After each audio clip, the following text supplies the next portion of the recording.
Hey guys, Joshy here, BJ on Game Day. Look, just thought I'd try this out, do a little bit of a live video.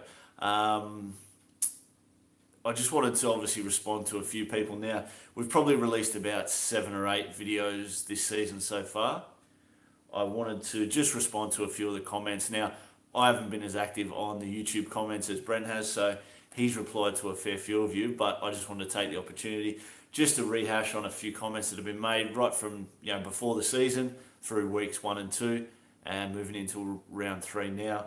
Um, just from Geo. Geo, love the show. Thinking of trading Papali. Now, bit of confusion here. Brent thought he was talking about Josh Papali, but Isaiah Papali. Loving the show. Thinking of trading Papali for Finucane. Good choice, boys, in my opinion. Look, Geo, I'm not a massive fan of this. Not because of sort of anything bad, but I just don't think Finucane's got much of a ceiling. At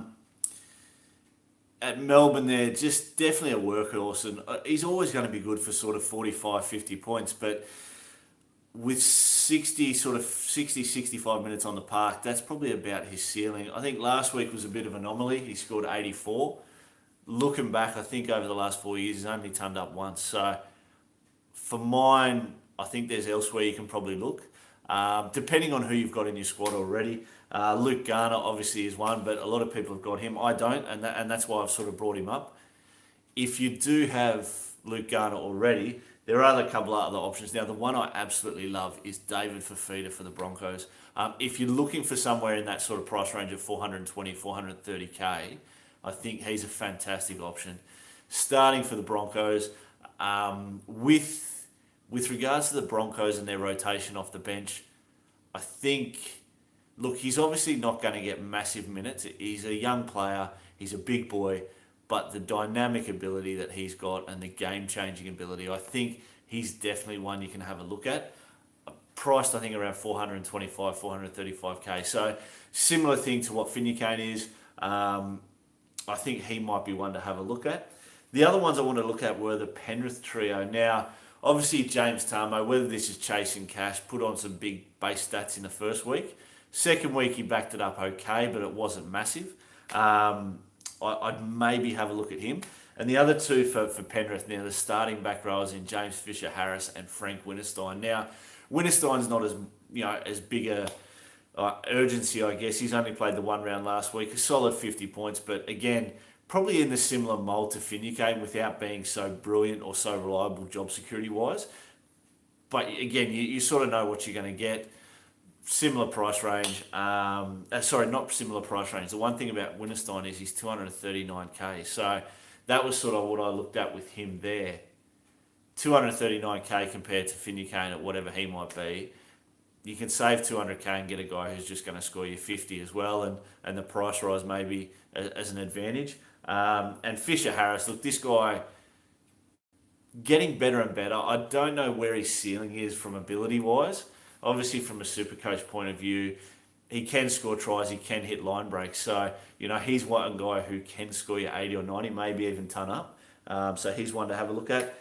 If you want to look at a couple of other unreliable players, and I say that with all due respect to them, probably your Elliott Whiteheads, again in that sort of early 400k. The other one's Corey Harawira-Naera, and now CH. And at Penrith, he was great a couple of seasons ago. Last year, not that well, but I'd definitely have a look at him.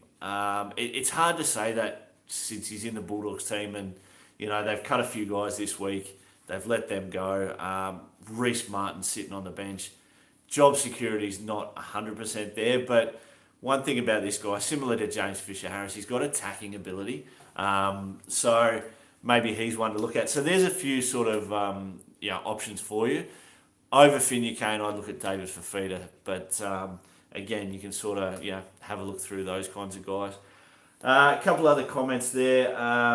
Back from round 1 after round 1, Shieldsy. My very first round of playing Supercoach was 932. Happy enough with that, but they'll be up and down weeks. Look, mate, 100%. Look, if it's your first season of playing Supercoach, you've scored pretty well there in the first week, 932. Probably had you in your top 30 or 40,000, maybe even a little bit higher. So well done there, buddy. Let us know how you went in round two. I didn't see the update there, so mate, feel free to comment on this week's post with how you went in round two. Any changes you want, if you want any help with your team, mate, by all means comment to me or Brent, and happy to give you a crack.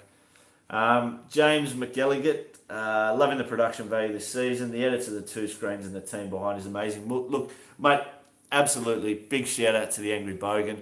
Again, we've sort of taken a producer on board this season, which he's doing a fantastic job week in, week out. He's bringing up new things that Brent and I couldn't have even thought of. So what we have seen with the production, though, adding those things in, we just want to talk more and more footy.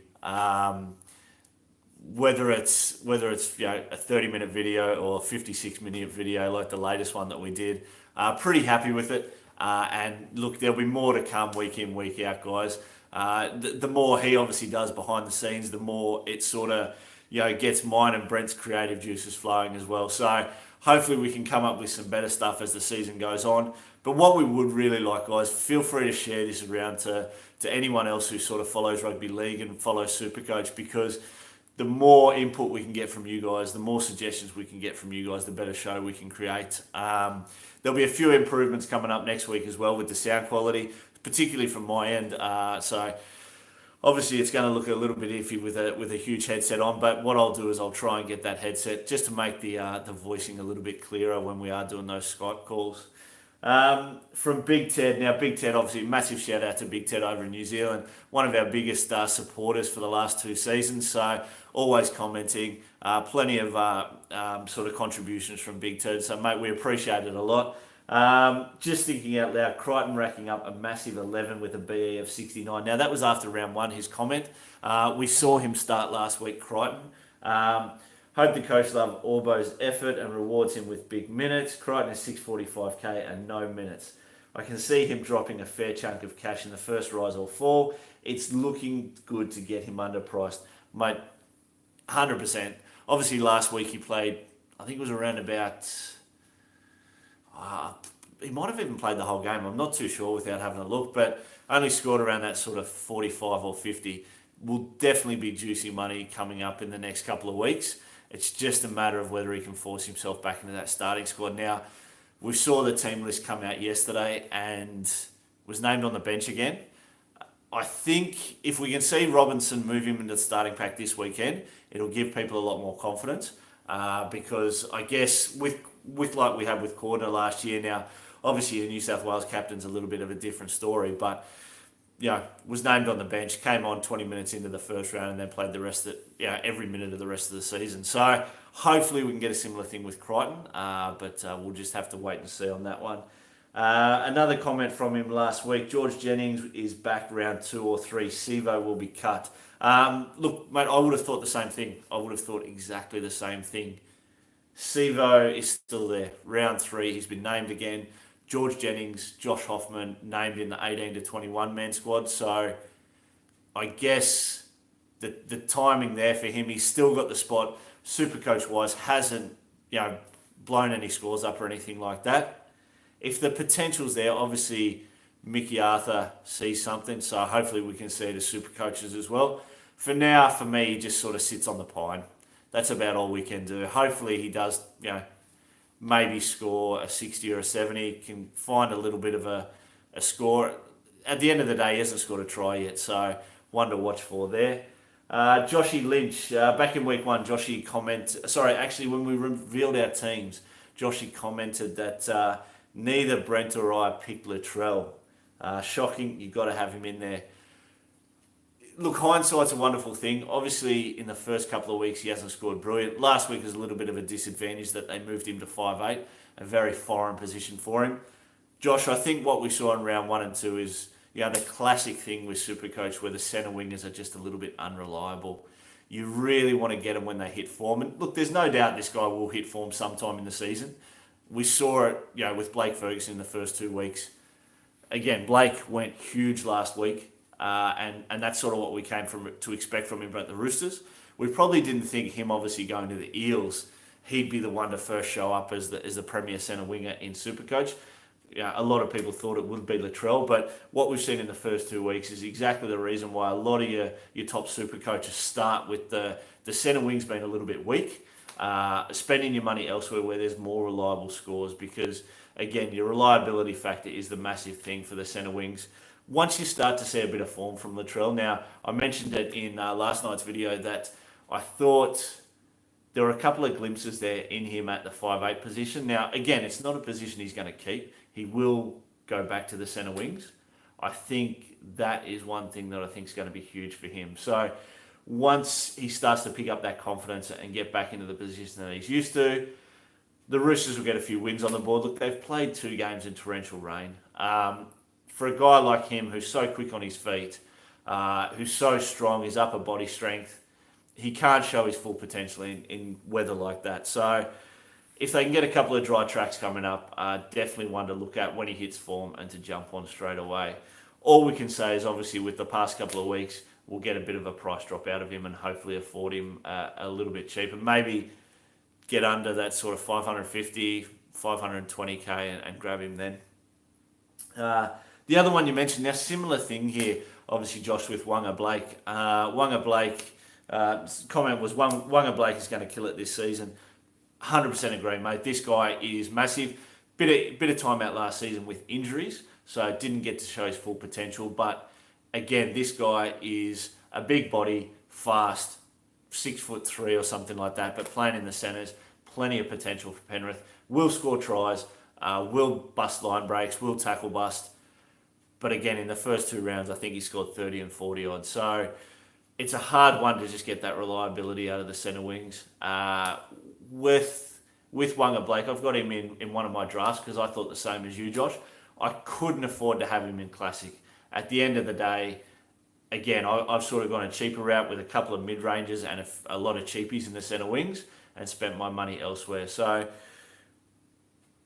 probably because, Latrell's the kind of guy who's got the goal kicking, a proven history. Same with Blake Ferguson. Same with Esan Masters. He's probably not one I'd pick ahead of those guys unless he started banging out consistent hundreds. So for now, look, I won't get him in too quick unless he shows that form.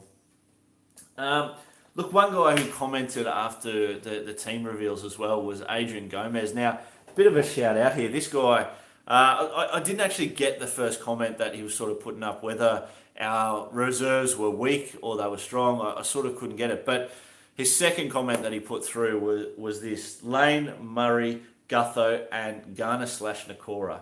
We all have our own strategies. I just think that we have to weigh up the dollar value. What dollar value is lost is that 10 points worth. I think it was he was referring to Josh Hodgson to Damien Cook. Now, I started with Damien Cook and I had Josh Hodgson as reserve. So maybe he was sort of talking that I sort of put too much money in the reserves. Again, he's probably spot on there because that's backfired, but not in the way he thought. He actually mentioned to start with Josh Hodgson.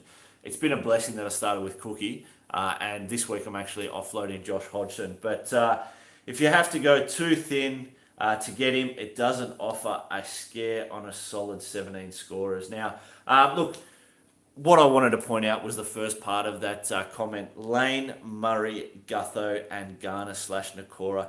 Adrian Gomez, if that was your reserve bench, massive props to you, mate. These guys are all in form. Sean Lane, Cameron Murray, King Gutho, and both Garner and Nakora have absolutely massive starts to the season. They've backed up each round with better rounds in round 2, I'm pretty sure. Mate, yeah, look, if that's your bench and your A team stronger, I can easily see you in the top 1,000, 2,000 already, and good luck to you. Hopefully the rest of the season can go just as well. But look, that's it, guys. Look, just a short video.